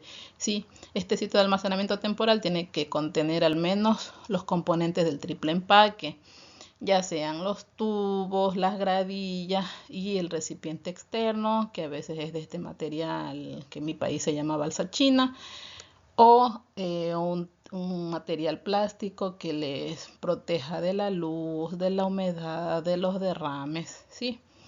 Y una vez que cada servicio tiene su almacenamiento temporal, extraen la muestra y máximo lo tienen que tener 1 hora, ¿sí? Y en este lapso de tiempo mantenerlo allí cerrado, hermético y tener una alarma de aviso en que las muestras están ahí, porque muchas veces llegan otros pacientes, se olvidan y dejan las muestras ahí, como un ejemplo que ya les voy a enseñar posteriormente. Así que por favor, máximo 1 hora de almacenamiento temporal y lleven de forma inmediata al laboratorio clínico, pero si pueden transportar de forma inmediata, mejor. Ahora vamos a hablar del transporte de muestras. ¿Qué es el transporte de muestras? ¿Sí? ¿Por qué todo el personal de salud también tiene que estar comprometido con el transporte de muestras? Porque si la muestra en el servicio tarda más de 1 hora o 2 horas, pongámosle como extremo, esta se tiende a deteriorar, sobre todo si está a temperatura ambiente. ¿Sí? Entonces, ¿qué necesitamos? ¿Qué necesitamos tener en cuenta o considerar para transportar una muestra? Sobre todo la rotulación, porque si tú no rotulas una muestra, esto es un criterio de rechazo del laboratorio. Que las muestras no se agiten, porque esto también rompe la muestra y no asegura una buena calidad de la misma. La exposición a la luz, como ya les hablé lo de la ictericia, o en otras palabras la medición de las bilirrubinas. A veces hay pacientes con hiperbilirrubinemia que se colocan, se extraen las muestras y se dejan allí a la luz. Entonces, como ustedes saben que esta se absorbe con la luz, entonces cuando ustedes ya lleguen a medir el laboratorio va a dar un contagio probablemente normal o menor al esperado. Y aquí vienen a veces controversias porque empiezan a llamar los médicos que no coinciden los resultados de las bilirrubinas con la sintomatología del paciente, y muchas veces es por este factor. Por eso siempre se les dice que las muestras ictéricas se tienen que transportar en este tipo de recipientes oscuros, herméticos, para evitar que se absorba con la luz del ambiente hasta que sea transportada. La orientación también del recipiente, evitar que no se dé la vuelta para evitar derrames, la temperatura que debe ser entre 2 y 8 grados. Y si vas a transportar a temperatura ambiente, pues entre el lapso de 1 hora desde la extracción. Y los tiempos de transporte, sabemos que si usted sobrepasa 1 hora a partir de las 2 horas, ya la glucosa se empieza a consumir. Y en pacientes por lo general que están hospitalizados sin síntomas de hipoglicemia y a veces esperan a sacarle sangre a todo el piso, y hasta que lleguen las muestras al laboratorio, se centrifuga y se extraiga, pues esta glucosa ya bajó, ¿no es cierto? Entonces no va a coincidir con la clínica del paciente. Aquí tenemos un caso real de emergencia, un paciente crítico que necesitaban operar y ya necesitaban los resultados, y estaban llamando al laboratorio de una forma muy agresiva, solicitando los resultados del paciente porque les habían indicado que el paciente había llegado a las 5:50, se habían extraído las muestras y se había dejado en laboratorio. ¿Ya?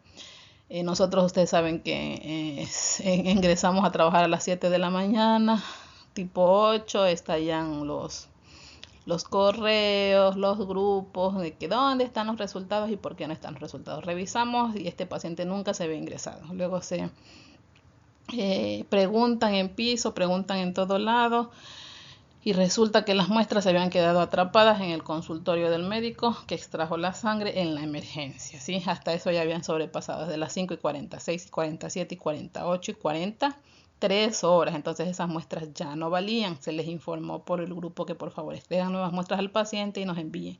Nos mintieron, dijeron que sí eran nuevas muestras, pero al momento de centrifugar sale plasma normal, pero para procesar ya el equipo no quiso procesar, o sea, la muestra ya estaba deteriorada. Se procedió a realizar el llamado respectivo a la dirección médica informando que las muestras no eran nuevas, sino eran las muestras de las 5 de la mañana, así que esos resultados no se iban a validar y las muestras quedaban rechazadas. Imagínense, todo eso compromete la vida del paciente, ¿sí? Por la mentira. Así que aprendamos a ser honestos, porque aquí no está en juego un juguete, algo físico, está en juego una vida. Entonces, ¿qué protocolo es el que yo debo respetar para transporte de muestras? Y es el protocolo del triple empaque, siempre les digo. ¿Sí? ¿Cuál es el triple empaque? Pues siempre, el primer empaque es el tubo donde va la sangre.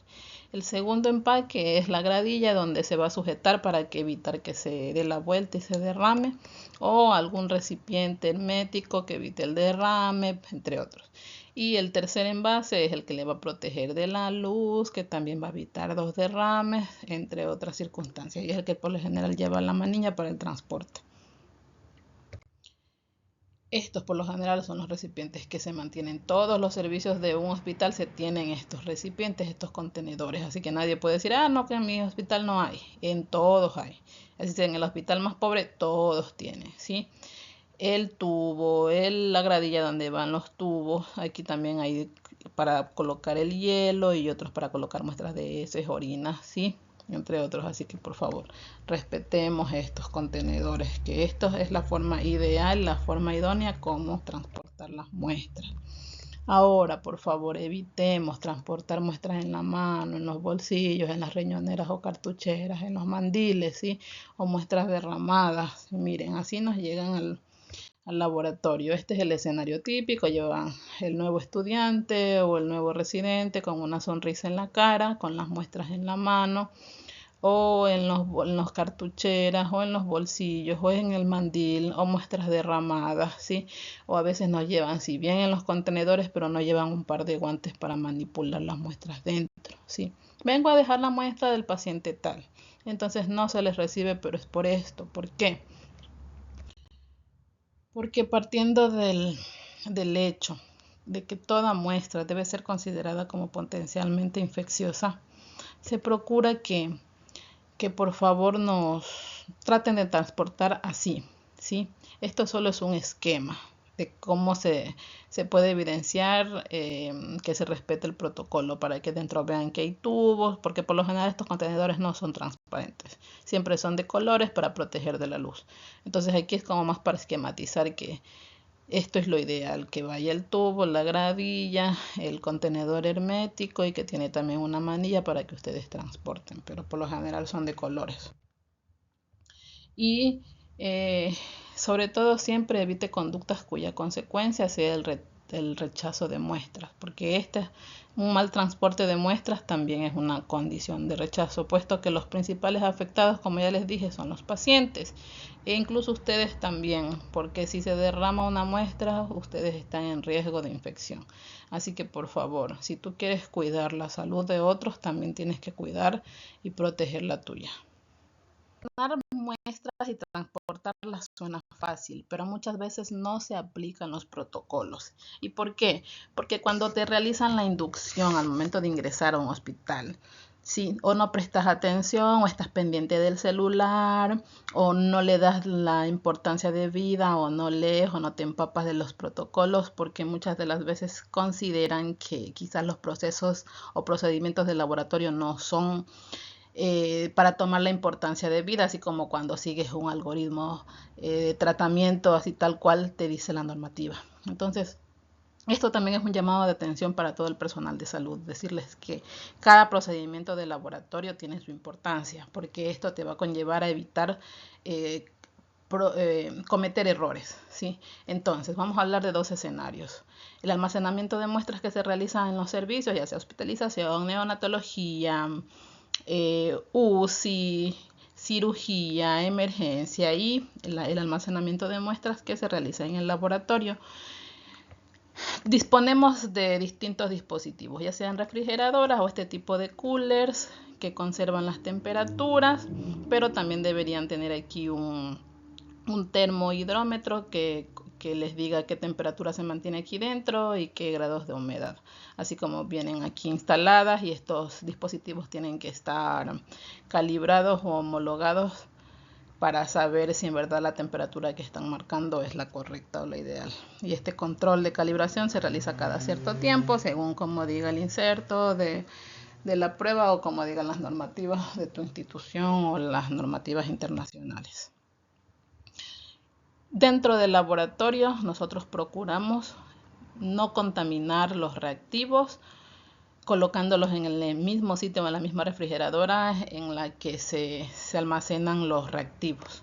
¿Por qué? Porque las muestras son contaminadas y los reactivos son estériles. Entonces, al mezclar corro el riesgo de contaminar también esto. Sí, así que evitemos este procedimiento. ¿Qué requisitos mínimos se requieren para el almacenamiento de muestras? Primero, procuren mantenerlas a una temperatura de refrigeración que va entre los 2 a 8 grados centígrados. Y si, por ejemplo, eres un laboratorio que tiene baja demanda en ciertas pruebas y procesas una vez por semana X pruebas, por ejemplo, el ANAN, cantidNA, que son pruebas de baja demanda y cuyos controles, calibradores son de los reactivos son de un precio muy elevado, entonces por lo general se procura procesar 1 o 2 veces por semana. Entonces aquí se recomienda que las muestras se congelen a menos 20 grados centígrados. También las muestras deben estar protegidas del ambiente, es decir, de los rayos UV cuando vas a procesar muestras ictéricas, controlar la humedad, procurar que sean envases estériles, inertes.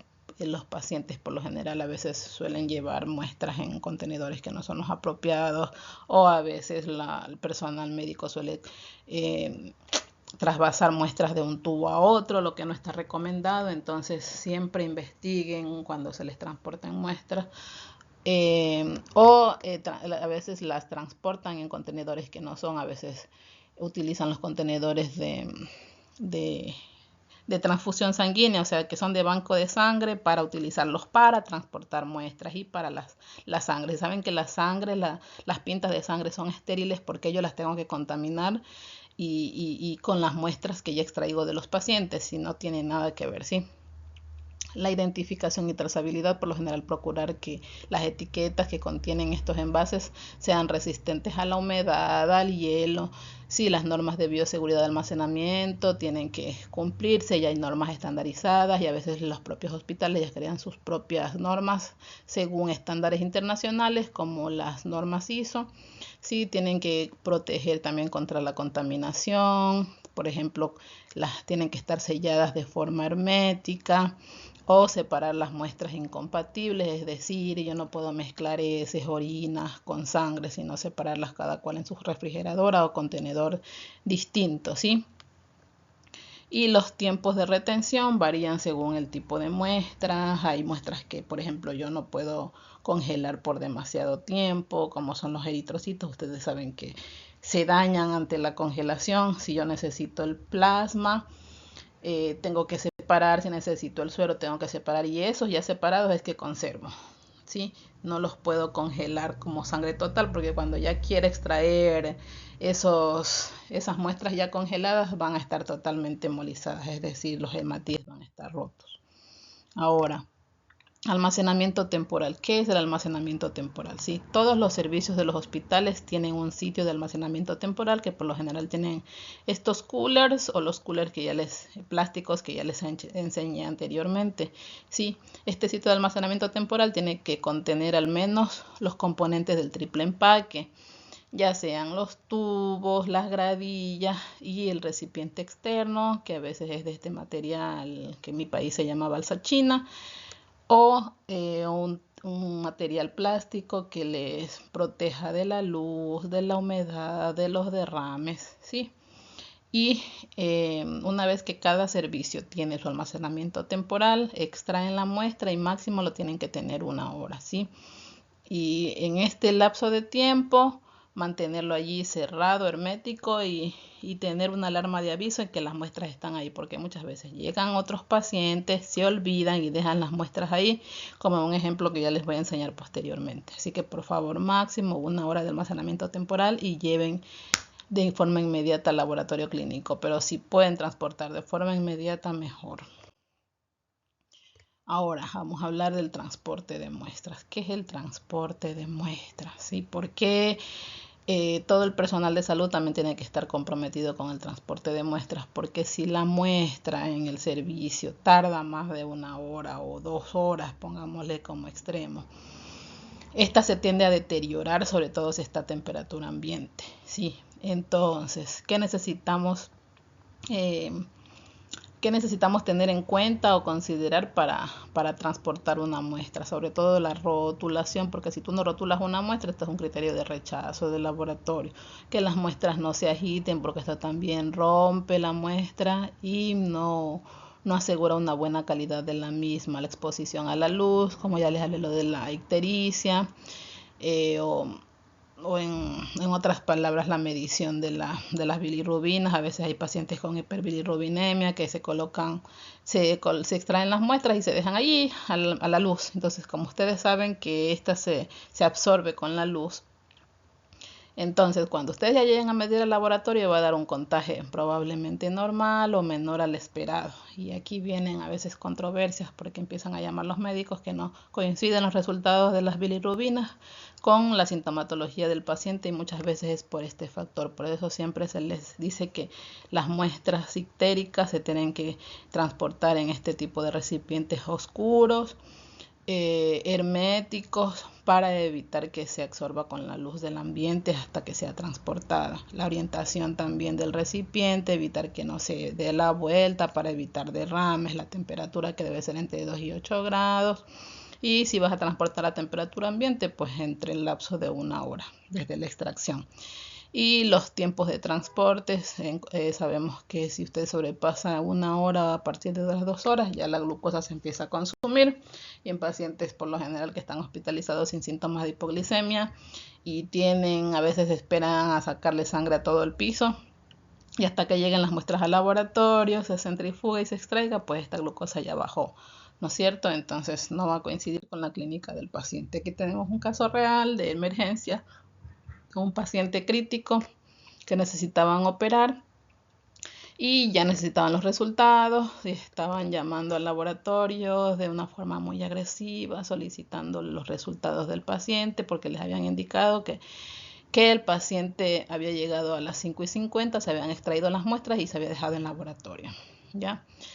Nosotros, ustedes saben que ingresamos a trabajar a las 7 de la mañana, tipo 8, estallan los correos, los grupos, de que dónde están los resultados y por qué no están los resultados. Revisamos y este paciente nunca se había ingresado. Luego se preguntan en piso, preguntan en todo lado, y resulta que las muestras se habían quedado atrapadas en el consultorio del médico que extrajo la sangre en la emergencia. ¿Sí? Hasta eso ya habían sobrepasado desde las 5:40, 6:47 y 48 y 40, 3 horas. Entonces esas muestras ya no valían. Se les informó por el grupo que por favor extraigan nuevas muestras al paciente y nos envíen. Nos mintieron, dijeron que sí eran nuevas muestras, pero al momento de centrifugar sale plasma normal, pero para procesar ya el equipo no quiso procesar, o sea, la muestra ya estaba deteriorada. Se procedió a realizar el llamado respectivo a la dirección médica, informando que las muestras no eran nuevas, sino eran las muestras de las 5 de la mañana, así que esos resultados no se iban a validar y las muestras quedaban rechazadas. Imagínense, todo eso compromete la vida del paciente, ¿sí? Por la mentira. Así que aprendamos a ser honestos, porque aquí no está en juego un juguete, algo físico, está en juego una vida. Entonces, ¿qué protocolo es el que yo debo respetar para transporte de muestras? Y es el protocolo del triple empaque, siempre les digo. ¿Sí? ¿Cuál es el triple empaque? Pues siempre, el primer empaque es el tubo donde va la sangre. El segundo empaque es la gradilla donde se va a sujetar para evitar que se dé la vuelta y se derrame, o algún recipiente hermético que evite el derrame, entre otros. Y el tercer envase es el que le va a proteger de la luz, que también va a evitar 2 derrames, entre otras circunstancias. Y es el que por lo general lleva la manilla para el transporte. Estos por lo general son los recipientes que se mantienen. Todos los servicios de un hospital se tienen estos recipientes, estos contenedores. Así que nadie puede decir, no, que en mi hospital no hay. En todos hay. Así que en el hospital más pobre todos tienen, ¿sí?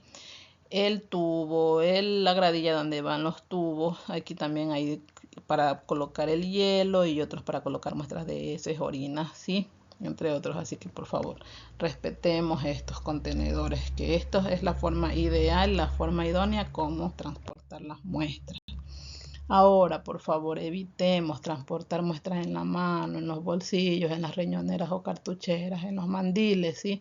O muestras derramadas. Miren, así nos llegan al laboratorio. Este es el escenario típico. Llevan el nuevo estudiante o el nuevo residente con una sonrisa en la cara, con las muestras en la mano, o en los cartucheras, o en los bolsillos, o en el mandil, o muestras derramadas, ¿sí? O a veces nos llevan, si bien en los contenedores, pero no llevan un par de guantes para manipular las muestras dentro, ¿sí? Vengo a dejar la muestra del paciente tal. Entonces no se les recibe, pero es por esto. ¿Por qué? Porque partiendo del hecho de que toda muestra debe ser considerada como potencialmente infecciosa, se procura que por favor nos traten de transportar así, ¿sí? Esto solo es un esquema de cómo se puede evidenciar que se respete el protocolo para que dentro vean que hay tubos, porque por lo general estos contenedores no son transparentes, siempre son de colores para proteger de la luz. Entonces aquí es como más para esquematizar que esto es lo ideal, que vaya el tubo, la gravilla, el contenedor hermético y que tiene también una manilla para que ustedes transporten, pero por lo general son de colores. Y sobre todo siempre evite conductas cuya consecuencia sea el rechazo de muestras, porque un mal transporte de muestras también es una condición de rechazo, puesto que los principales afectados, como ya les dije, son los pacientes e incluso ustedes también, porque si se derrama una muestra, ustedes están en riesgo de infección. Así que por favor, si tú quieres cuidar la salud de otros, también tienes que cuidar y proteger la tuya. Si estás experimentando molestias, dolor a nivel de hipogastrio seguido de secreción uretral, pues tu médico solicitará fresco, gram y cultivo de esa secreción, y para ello el laboratorio requiere que acudas sin aseo genital, sin haber tenido relaciones sexuales 24 horas previas, ni haber realizado la micción 2 horas previas. ¿Y por qué la micción? Porque esto va a arrastrar todas las bacterias que necesitamos estudiar y va a dar un contagio falso. Ahora, ¿qué materiales utilizamos en laboratorio? Utilizamos siempre hisopos estériles, ya sea de Dacron o rayón. Nunca utilizamos hisopos de algodón porque estos hisopos inhiben el crecimiento bacteriano. También hay laboratorios que, o si tú no te encuentras en laboratorio, estás en piso o en algún otro sitio, se les suele proporcionar los medios de Stuart para que allí coloquen la secreción y luego el laboratorio realiza las placas respectivas. Se utiliza guantes estériles y también utilizamos portaobjetos para realizar el frotis de la secreción.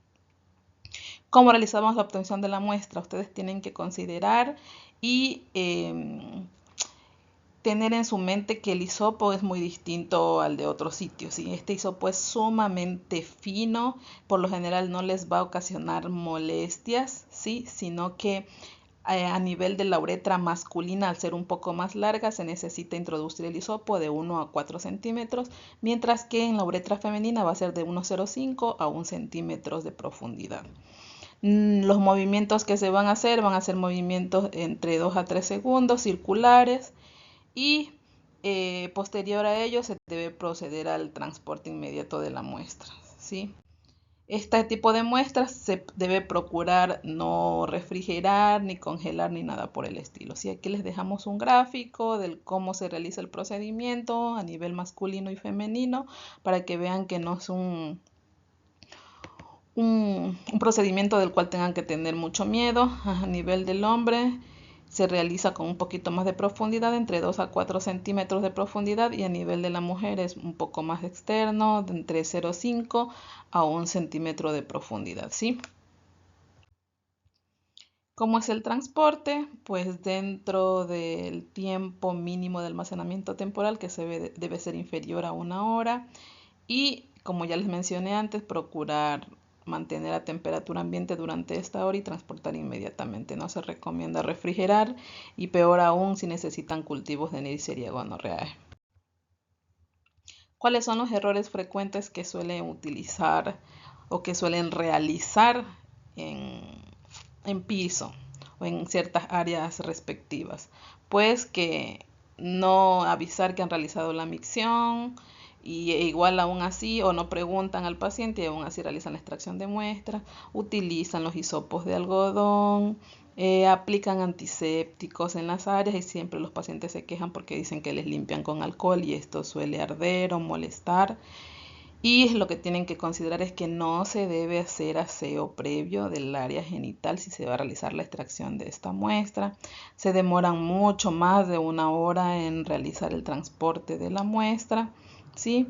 Y no informan al laboratorio si el paciente ya se le ha iniciado antibiótico. Recuerden que como medidas o condiciones preanalíticas generales les indiqué desde un principio que ante la solicitud de cultivos, ustedes siempre tienen que informar al personal el nombre del esquema antibiótico, cuántos días llevas de esquema antibiótico, si ya finalizó, si nunca se te inició. Si estás experimentando molestias, dolor a nivel de hipogastrio seguido de secreción uretral, pues tu médico solicitará fresco, gram y cultivo de esa secreción, y para ello el laboratorio requiere que acudas sin aseo genital, sin haber tenido relaciones sexuales 24 horas previas ni haber realizado la micción 2 horas previas. ¿Y por qué la micción? Porque esto va a arrastrar todas las bacterias que necesitamos estudiar y va a dar un contagio falso. Ahora, ¿qué materiales utilizamos en laboratorio? Utilizamos siempre hisopos estériles, ya sea de Dacron o rayón. Nunca utilizamos hisopos de algodón porque estos hisopos inhiben el crecimiento bacteriano. También hay laboratorios que, o si tú no te encuentras en laboratorio, estás en piso o en algún otro sitio, se les suele proporcionar los medios de Stuart para que allí coloquen la secreción y luego el laboratorio realiza las placas respectivas. Se utiliza guantes estériles y también utilizamos portaobjetos para realizar el frotis de la secreción. ¿Cómo realizamos la obtención de la muestra? Ustedes tienen que considerar y tener en su mente que el hisopo es muy distinto al de otros sitios. ¿Sí? Este hisopo es sumamente fino, por lo general no les va a ocasionar molestias, ¿sí? Sino que a nivel de la uretra masculina, al ser un poco más larga, se necesita introducir el hisopo de 1 a 4 centímetros, mientras que en la uretra femenina va a ser de 1,05 a 1 centímetros de profundidad. Los movimientos que se van a hacer movimientos entre 2 a 3 segundos circulares y posterior a ello se debe proceder al transporte inmediato de la muestra, ¿sí? Este tipo de muestras se debe procurar no refrigerar, ni congelar, ni nada por el estilo. ¿Sí? Aquí les dejamos un gráfico de cómo se realiza el procedimiento a nivel masculino y femenino para que vean que no es un procedimiento del cual tengan que tener mucho miedo. A nivel del hombre se realiza con un poquito más de profundidad, entre 2 a 4 centímetros de profundidad, y a nivel de la mujer es un poco más externo, de entre 0,5 a 1 centímetro de profundidad, ¿sí? ¿Cómo es el transporte? Pues dentro del tiempo mínimo de almacenamiento temporal, que debe ser inferior a 1 hora, y como ya les mencioné antes, procurar mantener a temperatura ambiente durante esta hora y transportar inmediatamente. No se recomienda refrigerar y peor aún si necesitan cultivos de Neisseria gonorrhoeae. ¿Cuáles son los errores frecuentes que suelen utilizar o que suelen realizar en piso o en ciertas áreas respectivas? Pues que no avisar que han realizado la micción y igual aún así o no preguntan al paciente y aún así realizan la extracción de muestras, utilizan los hisopos de algodón, aplican antisépticos en las áreas y siempre los pacientes se quejan porque dicen que les limpian con alcohol y esto suele arder o molestar. Y lo que tienen que considerar es que no se debe hacer aseo previo del área genital si se va a realizar la extracción de esta muestra. Se demoran mucho más de 1 hora en realizar el transporte de la muestra, ¿sí? Y no informan al laboratorio si el paciente ya se le ha iniciado antibiótico. Recuerden que como medidas o condiciones preanalíticas generales les indiqué desde un principio que ante la solicitud de cultivos, ustedes siempre tienen que informar al personal el nombre del esquema antibiótico, cuántos días llevas de esquema antibiótico, si ya finalizó, si nunca se te inició.